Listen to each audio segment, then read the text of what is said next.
And we're joined now by Minnesota Democratic Congresswoman Ilhan Omar. Welcome to the program. Thank you, Margaret.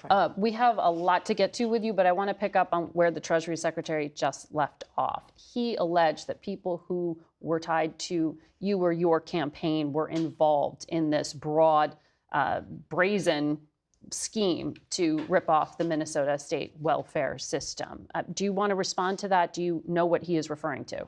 I really don't, and I don't think the secretary himself understands what he's referring to. We obviously had people who were able to donate to our campaign that were involved. We sent that money back a couple years ago.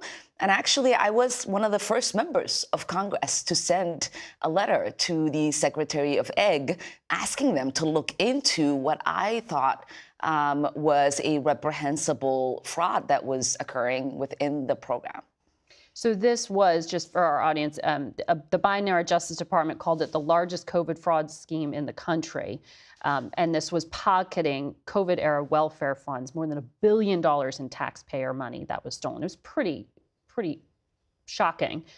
Of the 87 people charged, all but 8 are of Somali descent. And that has added to the spotlight being put specifically on your community. Why do you think this fraud was allowed to get so widespread? Well, I want to say, this also has an impact on Somalis because we are also taxpayers in Minnesota. We also could have benefited from the program and the money that was stolen. And so it's been really frustrating for people to not acknowledge the fact that we're also, as Minnesotans, as taxpayers, really upset and angry about the fraud that has occurred. Mm-hmm. So do you think, though, that there was a failure by the Democratic state government to police itself? This is a brazen, fraudulent activity here. Yeah, and that is what I alluded to in my letter that I'd sent to the Secretary of Ag, was to see where things were going wrong. How can this amount of money disappear fraudulently without there being alarms being set off? And it is something that, we have to continue to investigate. We have to continue to ask those questions. Because, as you know, one of the initial defenses by the organization at the heart of the fraud, Feeding Our Future, was to claim the probe was due to racism. Do you think that this was all about negligence, or that it was like political fear of alienating the Somali community? So you have to remember that the woman who led the program is a Caucasian woman. And that was her way of making sure that this would continue to happen by using whatever rhetoric that was available to her. We do know that when the money was stopped, they did sue. The AG, Attorney General Keith Ellison, defended the department in that lawsuit. It was a judge that said it should continue, that money should continue to go out. And so this wasn't something that people were not looking at. There was always those alarms, and we will continue to understand where things might have gone wrong as these investigations continue and as these fraudsters are prosecuted and sent to jail. Well, it's going to have impact for your community, because we've already heard the head of Medicare and Medicaid say they're going to have a new policy that applies to Minnesota. You heard the Treasury Secretary say they're investigating. But there's another thread here, because House Republicans and the Treasury Secretary just now talked about a link to terrorism, a possible link. He said they're just now beginning to look into it. How confident are you that that's a false claim? I'm pretty confident at the moment, because there are people who have been prosecuted and who have been sentenced.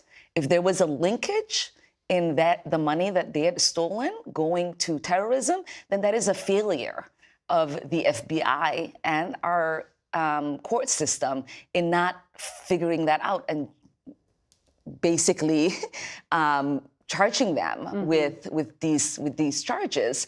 And so I do know that for many years, this sort of like alarm that there is money being transferred through the airport in bags and going to terrorism that accusation has always existed. There's never been here and there in those accusations. But if that is the case, if money from U.S. tax dollars is being sent to help with terrorism in Somalia, we want to know. Yeah. And we want those people prosecuted.